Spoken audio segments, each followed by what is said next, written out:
Welcome back. Welcome back to the show, Indestructible Souls. I am Jonathan Beauregard, your host of the podcast for mental wellness for African American men and boys. It is July 31st, 2022. Once again, I want to welcome you all back. It's been a couple of weeks, um, 3 weeks actually, but I'm back. My hope is to continue to do the show more frequently and back on track weekly. Things have been busy, life is happening, and just a lot been going on. Nothing for me personally in terms of just being busy. So once again, I am your host, Jonathan Beauregard of Indestructible Souls. And so today, Monday, we completed another summer break and school's going to be starting back. And I want to talk at some point about getting our kids back into school after a summer break and setting some goals for school and things like that. But before I get there, today's show is dedicated to my lifelong friend, my lifetime friend that we recently lost. And my hope is to be able to get through the show and really do his legacy some honor. We lost the legend, we lost a Sino legend, and a lifelong friend of mine and someone who was very inspirational and important to me and a lot of people. And, so I want to talk about my lifelong friend, Mr. Charles Johnson, who passed away just about a week or so ago. And I'm not going to even get into his passing. I want to talk about his life and how his life affected me and the inspiration that, a lot of people may not even be aware of, but the inspiration and the motivation and the example that he set for the people that knew him. One of the things when I talk about Charles, and I've talked about him and often shared his story with kids that I was attempting to inspire. And, me and Charles go way back to high school and thereafter. And for me, his passing was obviously it's shocking and it's a devastating loss. And first, I want to send my condolences to his wife, to his children, to his family, and everyone that was close to him. And I'm going to do my best to share pieces of his legacy, but at the same time, maintaining and honoring his family's privacy, maintaining his confidentiality. Even though he's gone, his story is still his legacy is still his. And I'm just going to talk about my experiences with them. And, we go back, like I said, we go back to high school and we were all close. And those who knew, what we graduated in 1990 and we had a very tight knit group of friends. And make no doubt about it, we had a great impact on the school. We had a great impact on sports. But I knew this young man personally, and like I said, this is tough for me. But Charles has always been an inspiration. And when you look at,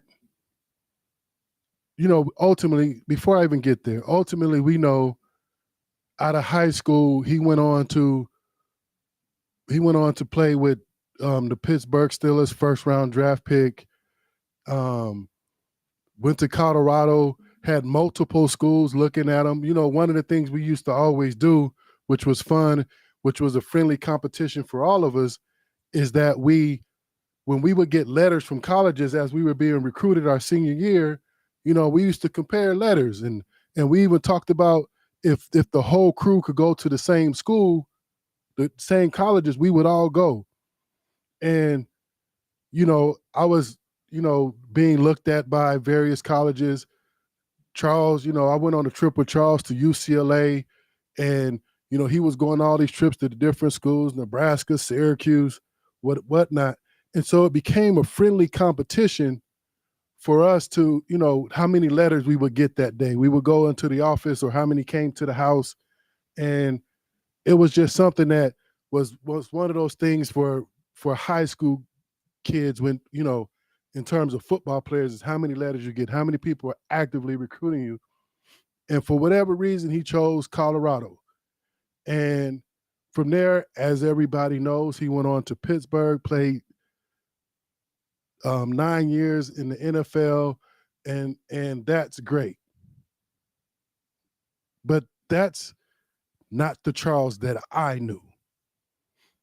That's not, I knew Charles the man. Now here's the thing. I knew Charles the young man, Charles the boy. Now, here's why this is so impactful for me. For those of us who knew Charles's story and knew where he came from and what he had to overcome to get to this point, is anything but amazing, anything but unbelievable. Because the things that he had to overcome, the things he had to overcome in high school, most of us would have folded. Now, here's our crew. I'm going to show you, here's our crew from, this is our senior year. I'm even go back real quick. This is me, Charles, and Darren, rest his soul, and Marcus. We this is our sophomore year, actually, because, we made the varsity team as sophomores. And y'all can see me with the afro. I even autographed my picture right there, and there's Charles, and then there's Darren. And so we were a few of the sophomores that made the varsity team that year. And so as I began to get to know Charles and really understand who he was, even in high school, he was an inspiration. Now, here's the thing. We were the cool kids. We were the crew. There's another picture of the crew in the football field. I got my homie Amar. There's Dale. There's Mansell. Yet again, this is our senior year, and we ready to wreck it. We trying to go back to the chip. And then, as you can see, there's Charles with the leg brace on. And I'm gonna talk about that in a little bit. So as I began to get to really know who he was and the things that we had to overcome, and so as you look at this picture, and here you are, we're the big men on campus.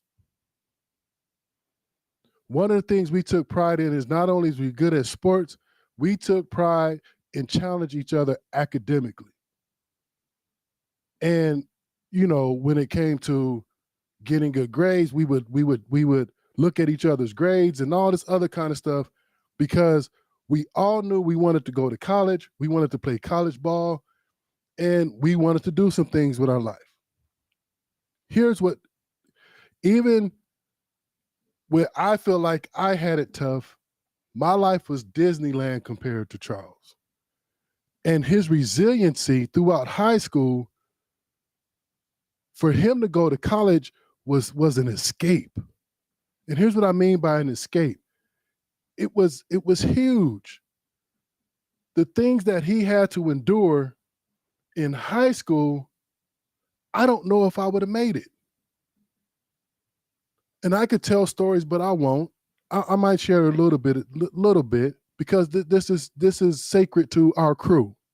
Those who know. But I'll say this.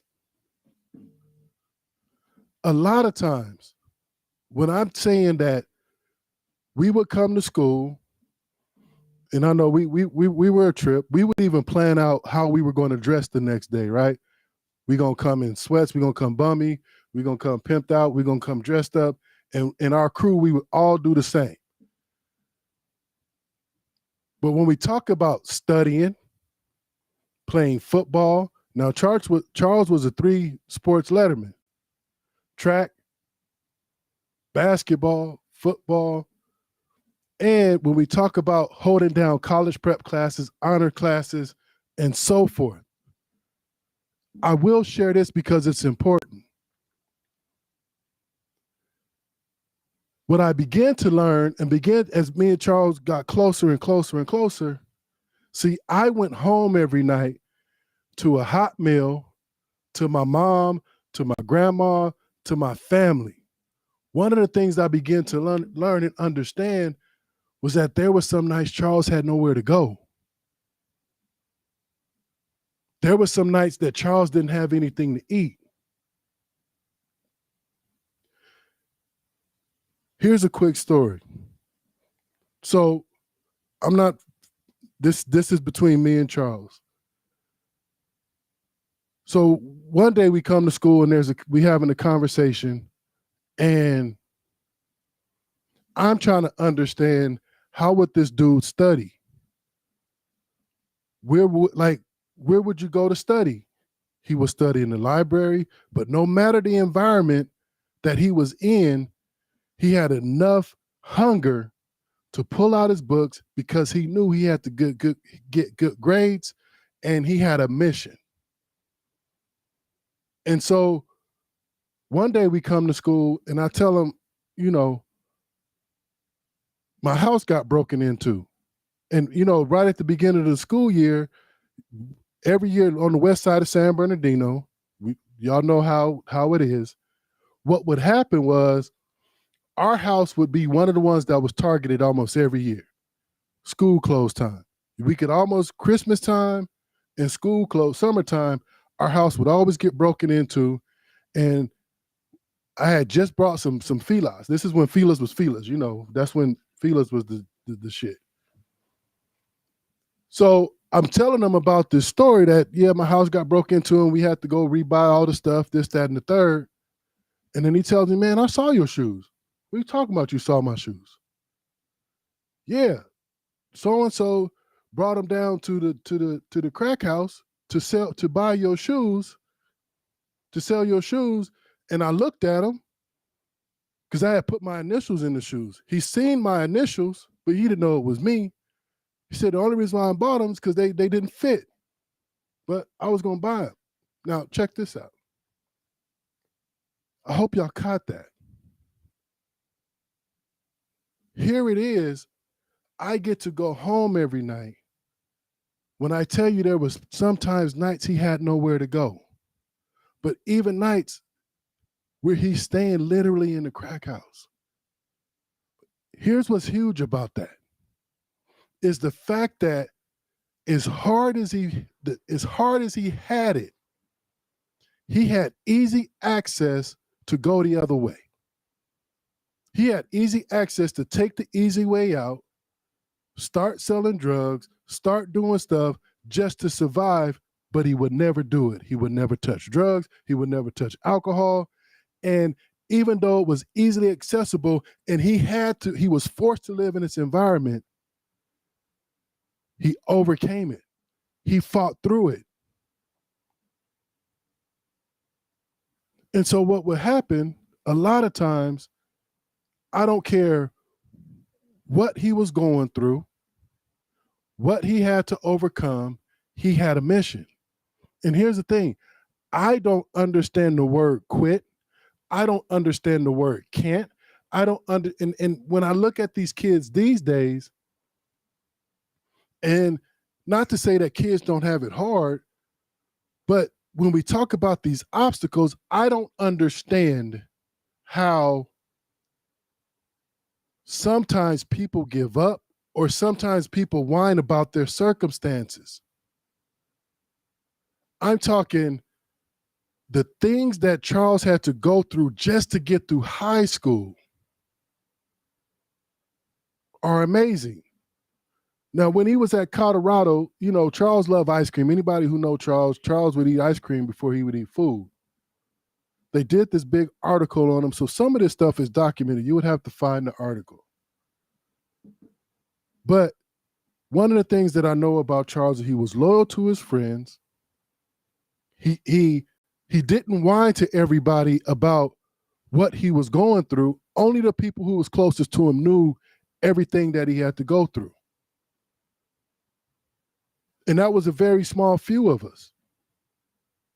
And so when I look at how he made it to the NFL, I personally believe that there is never any excuses.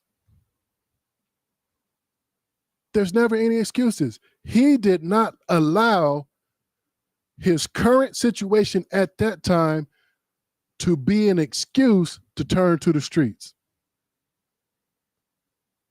He took care of his little sister. He loved his little sister. We all looked at her as a little sister. So let me tell you the story. So now we're in our senior year, right? So we had a decent junior year. We went, I think, 8-3, something like that, 8-4, lost in the playoffs, made it to the semifinals, I think. One of those two. So now we're ready for senior year, and we about to get at it. So I'm going to bring this picture back up. Let me tell you how good this dude was. Now, I was a beast. Now, anybody know, I don't even need to talk about it. Anybody know who played against me? I was an absolute beast.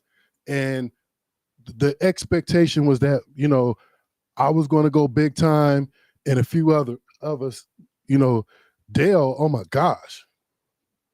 You talking about, you know, to me, he was the start of the big running backs. Dale was about 200 pounds, but run, four something, and would run you over. When I'm telling you, and then Darren benching 400 pounds plus in high school. Telling me man, all right, I digress. So here we are, our senior year. Now, not only when we talking about Charles having to overcome homelessness, hunger, having to overcome situations with his family, situations, you know, I'll just leave that there. So our senior year, we're playing against Eisenhower. Now, this is a big deal for us because Eisenhower was in the Citrus Belt League. We was in the San Andreas League. By the way, we whooped on them. So what happened, I don't know, maybe it was before halftime.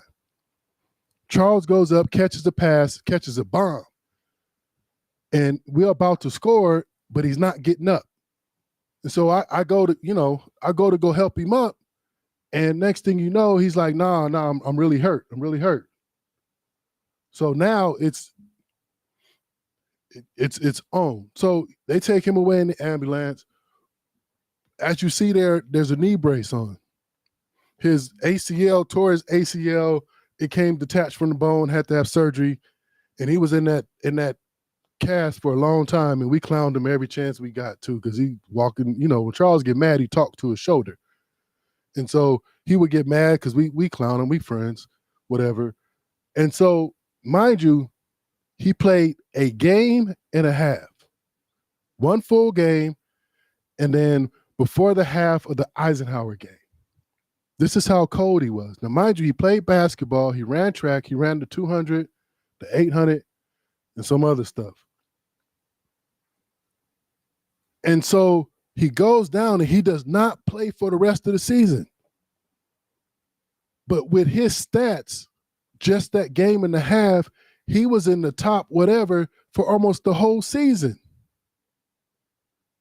This is how we thought we had a shot at the CIF. But when I tell you, off a game and a half of his senior year, he was recruited by every major college in the country. The ones I remember was obviously SC, UCLA, obviously Colorado, Nebraska, Oklahoma, and back then Oklahoma and Nebraska were powerhouses, Syracuse, and a few others. He did not come back until our All-Star game. This was the Inland Empire All-Star game where we at again. We got Kayon right there, Amar yet again, Dale, Darren, Chuck and me, and we showed out. Now, mind you, when you're talking about having that type of injury, a lot of times people talk about it being a career ender. It wasn't a career ender for this dude. When I'm telling you, you talk about the resiliency, there's zero excuse. And here's the thing. His legacy, I get the football. I don't care about the football. I know what he's been through or what he went through to get there. It was hunger. It was to escape the traumas of the neighborhood. It was to escape the traumas of whatever was going on with his family and so forth. He had a hunger. There's other incidences where people literally tried to take him out, but he overcame it. And let me tell you a quick story. See, I try, those who have my back, when I talk about friends, and here's the thing, I got a lot of friends. And that's no disrespect. But when I'm talking about guys that are brothers to me forever, that doesn't, like they say, a brother from another mother. I got Amar, I got Travis, Darren before he passed, and then there was Charles. Now, back after I got out of my trouble, now mind you, those of us who knew what Charles went through in high school, there was never no clowning, and nobody was never ever telling no secrets. That was between friends, and we look after each other. And so I'm getting out of my troubles, and I'm trying to get back on my feet. And I don't mind telling this story. And I need some money to get my situation, my driver's license back, and some other stuff, and all these things. And it wasn't a bunch of money, but it was more than I had. At the time, now it's not a lot of money. Back then, it could have been $1 million. It didn't matter. I didn't have it. And when I tell you, this is how friends do. I called him up, told him the situation. He came to town. No fanfare, no nothing. Didn't make me ask twice. No speeches, no whatever. Took care of it. Never mentioned it again. That's what friends do. But here's the thing. When he needed me, no mention, we're there. And people notice this crew would have hurt somebody for each other. This crew right here, we would have hurt some people for each other. Me, Marcel, and Dale go back to, I'm talking Southwest Bear days. I'm talking 7, 8 years old.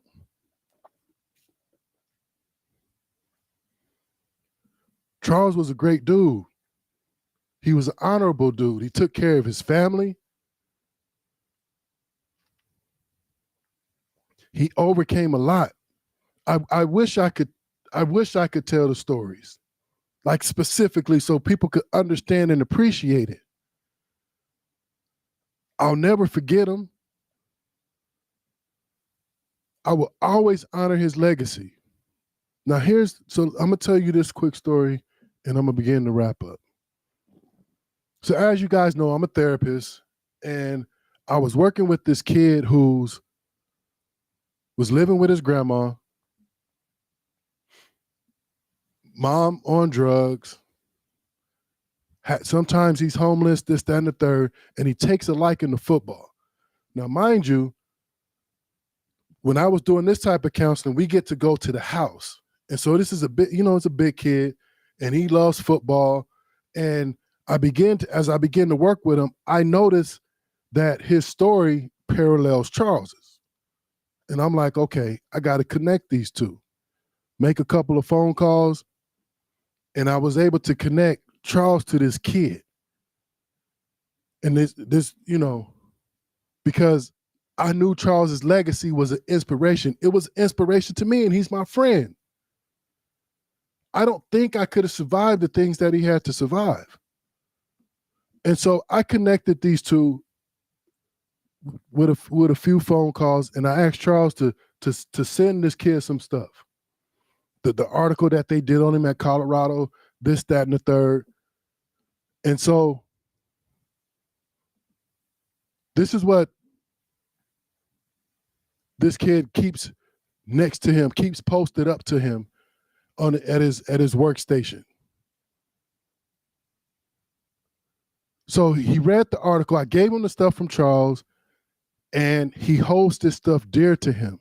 Him and Charles never met. But this is how powerful his legacy is.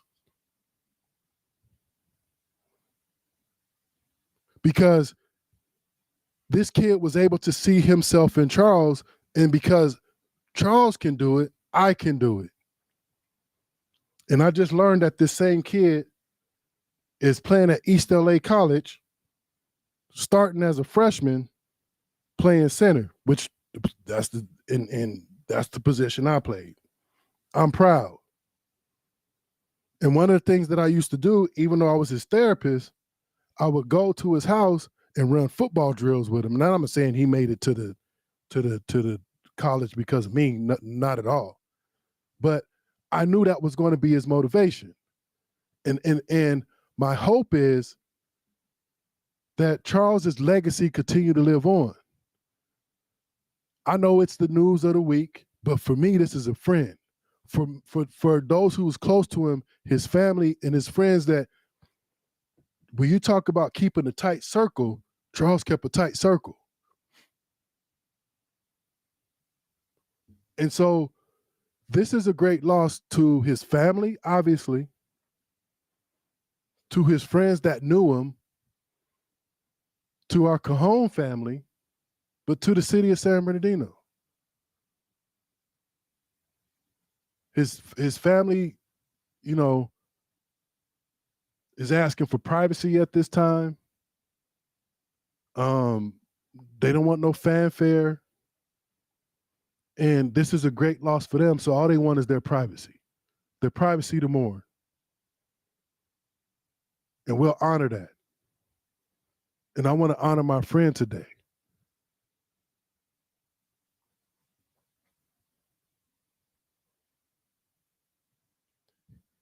He was a tough dude. When you talk about you hear these stories of these kids or these athletes that come from humble beginnings, is what they would say. No, this dude literally came from the gutter. But if you saw him in high school, you wouldn't have known it. He had a crazy laugh. He had a crazy smile. And when something was wrong, he went to his partners. He went to his friends.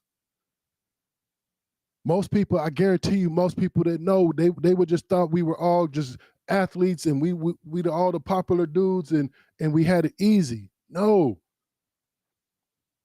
This is why I say it, and I did a show before, you don't know what people's going through.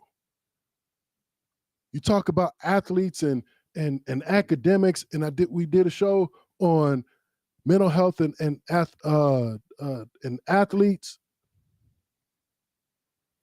Because even in high school, even elementary, people are going through stuff and having to overcome. The fact that he made it to the University of Colorado was amazing. The fact that he made it to the NFL was even more amazing, not because of his football talent, because of the life that he had to come through. Here's the thing. It's a great loss to all of us. I'm going to continue to honor his legacy. I'm going to continue to honor Darren's legacy. My hope is all of my brothers that I played football with, went to school with, called friend, that we continue to connect and look out for one another. Here's the thing, and I'm going to end on this real quick. The kids are about to start back in school this coming week, next week, whatever it may be. And here's the thing, especially for young Black boys, whether they play sports, but academically, we parents, if your kids are in school, you are in school. It is too important for us to just leave kids haphazardly and not go along with this journey with them, because this process is too important. Get your kids back on routine, check their homework, set some goals for them, set some rewards for them, set some expectations, be supportive, so we can get through not only through the school year, but also making sure that our kids are educated and well equipped for the next level. There is so much more I want to say, but I won't. Today, I'm honoring my friend. I'm honoring his family, his immediate family. I'm honoring my other brother, Amar.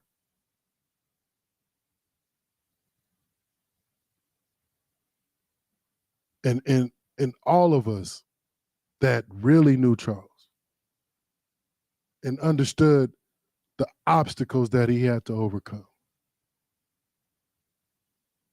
With that being said, rest in peace, my friend. Till we meet again.